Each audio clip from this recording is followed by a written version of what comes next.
Graça e paz, você está no Café com Palavra, eu sou o pastor Igor Marçal e nós estamos aqui na nossa temporada falando sobre releitura, atualização e adaptação da Bíblia. É necessário. E esse é o nosso último vídeo da nossa temporada e vamos fechar aqui continuando falando sobre teologia liberal. Comigo aqui, pastor Zait, pastor Tony, que a gente vem trabalhando nessa série juntos aí. E vamos continuar nesse pensamento. Eu vou trazer aqui alguns desses arautos aí da teologia liberal e os seus, a sua forma, os seus raciocínios, e a gente vai conversando em cima dele. O próximo que eu quero falar aqui, o nome dele é meio difícil de falar, de pronunciar aqui, mas eu vou tentar. É Friedrich Schleiermacher, acho que é isso. Esse nome é... Esse negócio aí. Esse é o cara. Esse cidadão aí, aqui nós temos aqui 1768 a 1834 foi o seu período aí de vida.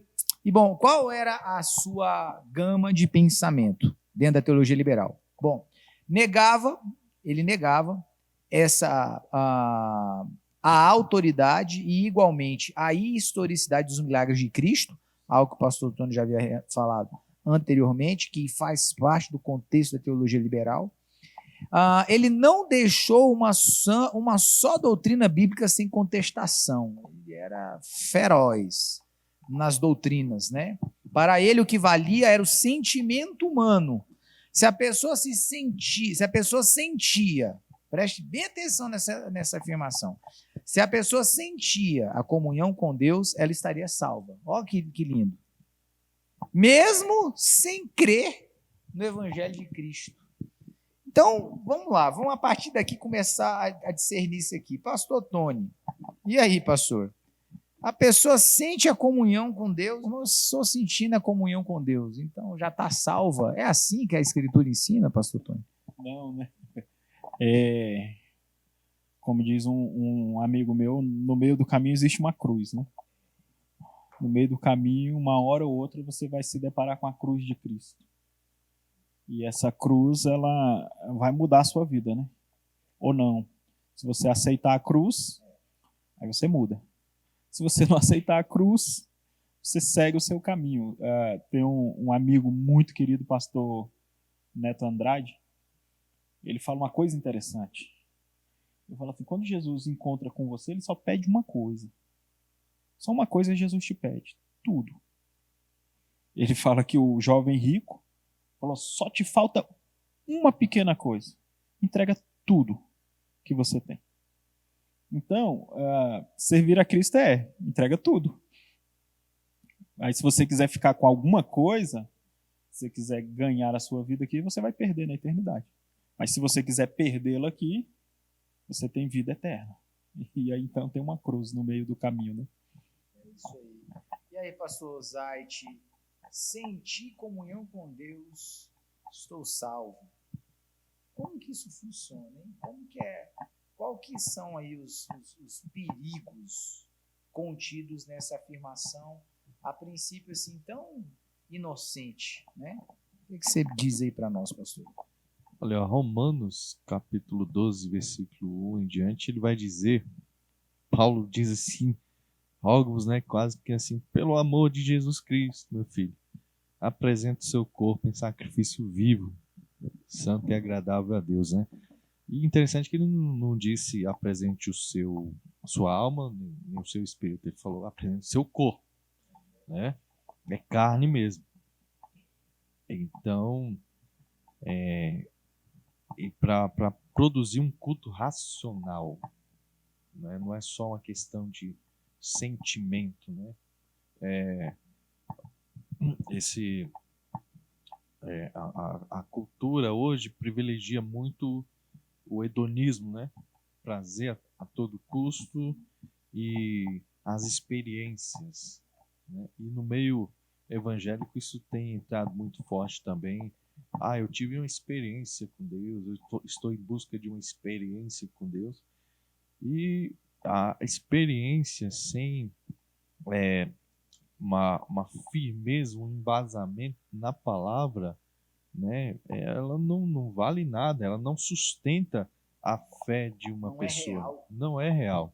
Né? E então é simplesmente uma situação em que a pessoa vai dizer: eu tive uma experiência, eu tive um contato com Deus, Deus me falou alguma coisa, mas não está conectado ali com todo o arcabouço da palavra, né? Aquilo que Deus quer como propósito na vida do homem, direcionamento que Deus quer dar e o futuro que Ele reservou para cada um de nós no seu reino eterno.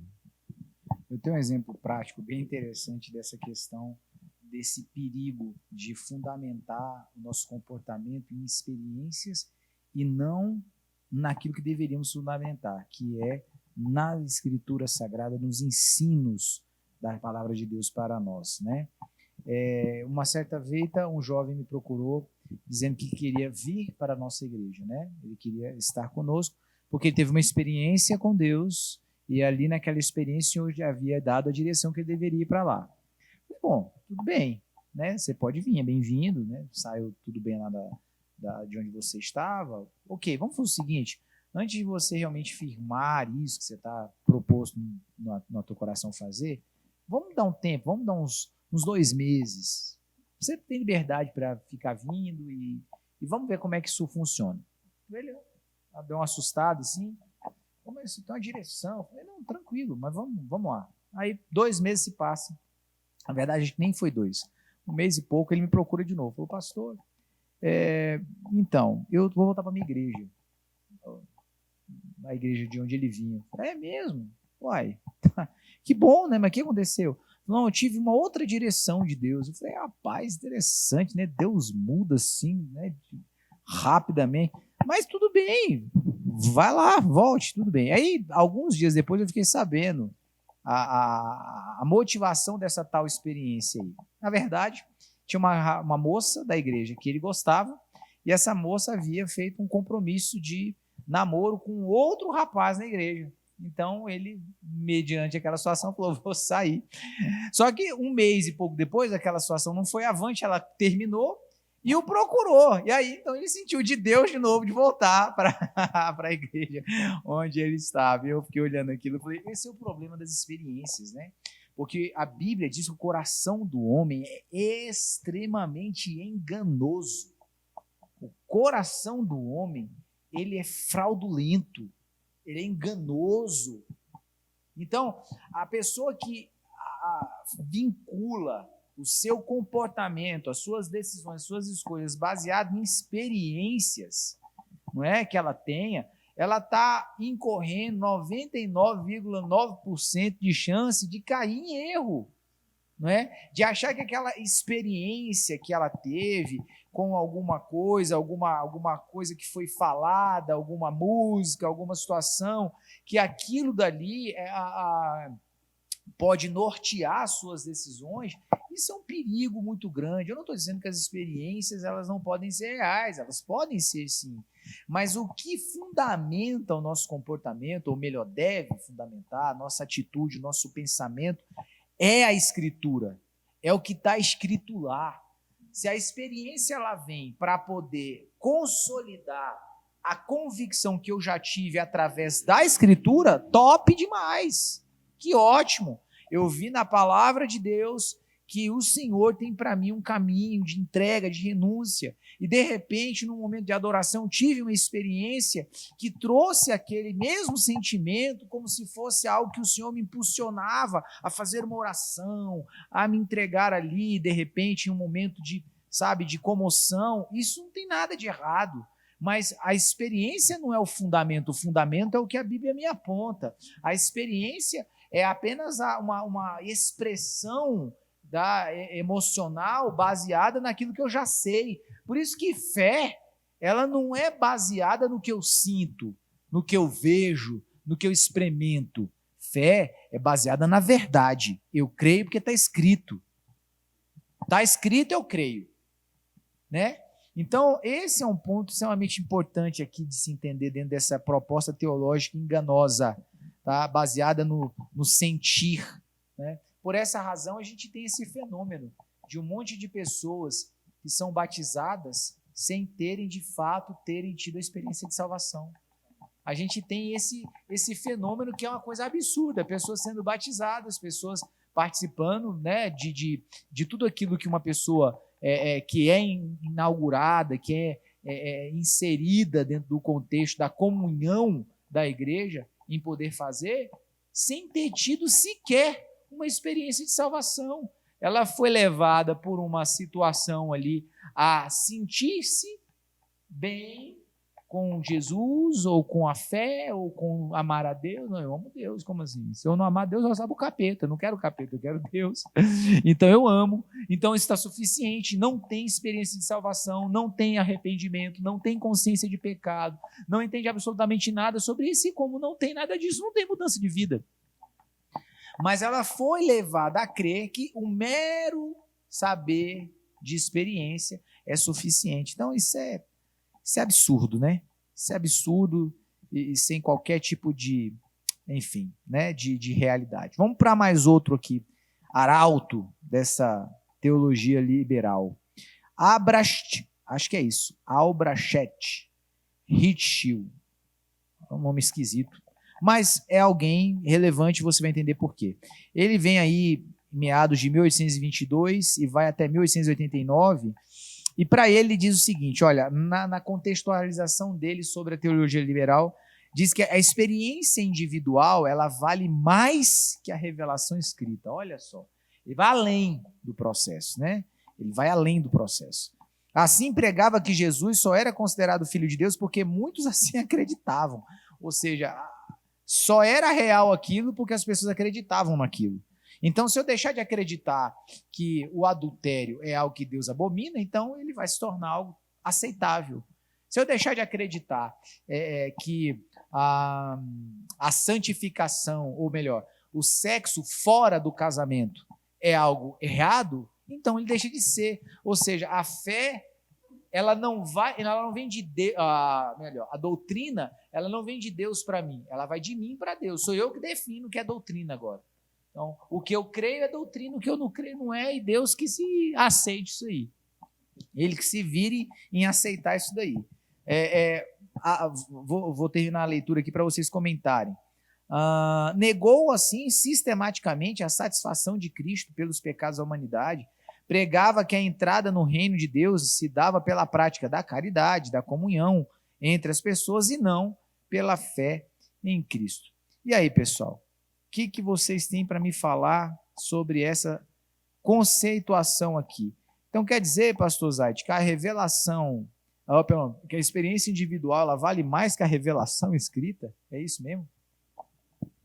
Com certeza não, de maneira nenhuma. Né? Nós vemos que a palavra de Deus, ela sempre vem buscando trazer uma unidade, que as pessoas nunca andem só. Por isso foi criada a igreja, né? Uma comunidade de pessoas que são chamadas para fora, né?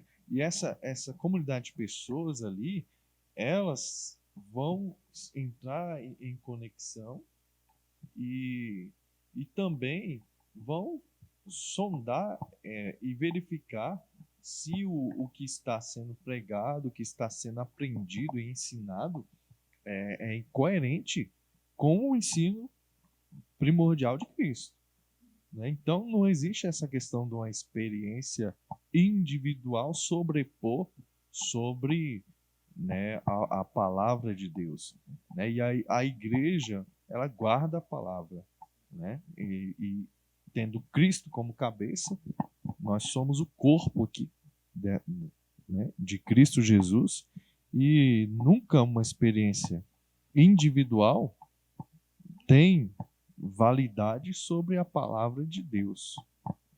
Jamais. Isso aí é também um pragmatismo né, filosófico que entrou dentro da igreja, onde aquilo que traz resultado, né, eu vou aderir, né, e tudo se torna relativo, né? É um relativismo pragmático, na verdade, né? E aí, se isso está em conformidade àquilo que eu desejo, nossa, então a experiência vale, e tá, mesmo que a palavra esteja dizendo o contrário. Vamos abolir a palavra, né? Vamos ficar com a experiência que resulta em felicidade e satisfação, né? E se a palavra está dizendo que essa felicidade e satisfação é pecado e Deus se desagrada, então vamos mudar a Bíblia, né? Vamos mudar a Bíblia. Não, né? Eu não vou mudar aquilo que me traz felicidade e satisfação, porque essa é a frase da era, é essa. Vamos atrás do que traz felicidade e satisfação. O que traz felicidade e satisfação? Então é isso que Deus quer. Mas peraí, se essa felicidade e essa satisfação elas são contra os princípios de Deus, então não. Então o que está errado são os princípios. Então para não dizer que é Deus que está errado, é a Bíblia que está errada. É isso aí, pastor Tony? É mais ou menos, né? E a gente vê hoje essa prática acontecendo na igreja, certos movimentos. Então a pessoa está ali, vamos então proporcionar essa experiência para que essa pessoa se sinta bem, tenha uma suposta conexão com Deus, e isso é suficiente então para essa pessoa se sustentar dentro dessa prática evangélica, né? Então já tem pastores especialistas, né, em proporcionar esse ambiente da experiência sem o texto bíblico, né? Inclusive tem pastores que conseguem palestrar de uma certa forma para manipular algumas emoções e fazer a pessoa chegar ali num certo tipo de experiência com Deus naquele ambiente, e aquilo por si só é suficiente. Então não existe esse incentivo da leitura bíblica, da oração. Não, vem na próxima reunião, nós te esperamos aqui. E essas pessoas vão vivenciando esses momentos, mas não se adequam à palavra de Deus, até porque eles não têm contato com a palavra. E aí vão de movimento em movimento, né? Vão de movimento em movimento, de reunião para reunião, e aquilo é suficiente, então, para manter uma vida supostamente conectada com Deus. É preocupante, né? E o que nós poderíamos, então, pastor Tony, pastor Zait, deixar aí para a turma que está nos ouvindo, né? Que se inteirou de todas essas questões, e eu penso que agora o tema do vídeo ficou bem respondido, né? A Bíblia não precisa ser relida, relida no sentido de ter uma leitura nova, diferente, né? Atualizada, modernizada, ou qualquer coisa dessa natureza.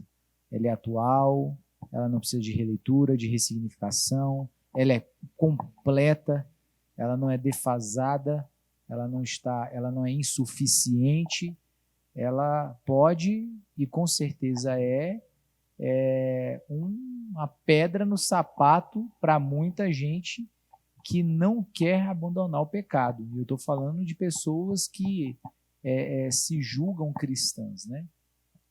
Que querem de alguma forma viver uma vida cristã, mas sem seguir os princípios cristãos. Então, que tipo de mensagem a gente pode, então, deixar para o pessoal que nos ouve, que talvez, nem sei, né, se de alguma maneira frequenta algum lugar assim, ou enfim. O que a gente pode deixar de mensagem aí para essa turma que nos ouve aí? Quem começa? Pastor Zait? Então vamos lá. Eu penso que diante das ofertas que existem hoje, né, no meio evangélico, a pessoa ela começa a entender que ela está ouvindo algo que destoa da palavra, dos princípios, né, do fundamento que Cristo deixou, ela tem que procurar um outro local para que ela seja ensinada corretamente. E se você está identificando uma falsa doutrina, uma heresia, né, então não tem como mais ficar no mesmo ensino. Você tem que refutá-lo, e se não houver mudança, a situação pede que você mude para outro local onde você seja ensinado dentro do evangelho verdadeiro mesmo. Então eu vejo nessa perspectiva, e porque o evangelho não muda, né? Jamais vai mudar. Então, se você está no local onde o pecado não é combatido, onde ir à cruz não é incentivado, e após Jesus negar a si mesmo não é incentivado, você está no lugar errado. Pastor Tony. Seguindo a linha aqui do pastor Zait, você tem que lidar com a verdade, né? Primeiro passo. De repente você está em um ambiente, se gerou dúvida no seu coração, será que eu estou sendo levado aqui por uma doutrina ou por um movimento que não preza pela palavra? A primeira coisa que você deve fazer é ler a Bíblia. Pronto, começa a ler a Bíblia hoje. Eu gosto muito de uma ilustração. Um ex-presidente de um banco central americano foi levado num programa de talk show, e aí o desafio era um bolo de 100 notas, eu acho que era de $20, era de $5. No meio de 100 notas tinha uma falsa. E aí qual era o desafio? De olhos vendados, aquele cara tinha que descobrir a nota falsa só manuseando pelo dedo. E aí ele falou, não, tudo bem, tranquilo, coloca a venda, me dá as notas. E no meio de 100 notas ele separou a nota falsa. E aí o apresentador perguntou para ele, mas você estuda muito nota falsa? Você tem um curso lá? Como é que funciona? Ele falou, não. A gente lidar com aquilo que é verdadeiro todos os dias. Então é fácil identificar o falso quando a gente tem contato com o que é verdadeiro. Então, para essas pessoas, começa a lidar com aquilo que é verdadeiro. Começa a ler a Bíblia. Começa a ter os seus momentos de oração. Eu sempre costumo falar, eu aprendi a ler a Bíblia não da noite para o dia. Eu começava a ler 1 capítulo, 2 por dia. Só que é aquela constância, todo dia. Lê 1 capítulo todo dia, você vai tomar gosto, daqui a pouco você aumenta para 2, para 3, para 4. Começa a orar 10 minutos, começa a fazer períodos de oração, né? Eu vou orar 1 hora durante esse dia. Ora 15 minutos de manhã, ora 15 minutos no almoço, ora 15 minutos. Ora 15 minutos quando for deitar. Terminou seu dia, você orou 1 hora. Você leu a Bíblia, e isso por si só já vai te dar condição de discernir o certo do errado. Em um segundo momento, o conselho do pastor Zait é muito bom, você procure um lugar que ensine Bíblia, que tenha uma boa escola bíblica, que tenha professores aplicados com a verdade, para ampliar isso no seu coração, e Deus vai te abençoar muito, né? Só complementando, ou às vezes não é só o local, né? Às vezes você ouve muitas fontes variadas, né? E aí acaba criando mais confusão do que convicção no seu coração. Então, pare também de ouvir fontes variadas demais e se concentre naqueles que estão coerentes com a palavra de Deus. É isso aí, você ouviu os universitários. Que Deus abençoe sua vida, que essa temporada, nossa série, possa ter ajudado você a entender um pouquinho sobre teologia liberal, a perceber o quanto isso é perigoso e, principalmente, que possa ter te ajudado a você entender a importância e a relevância das Escrituras e o quanto ela é fundamental para a nossa fé. Que Deus abençoe sua vida e até a próxima temporada aqui no Café com Palavra. Fique com Deus.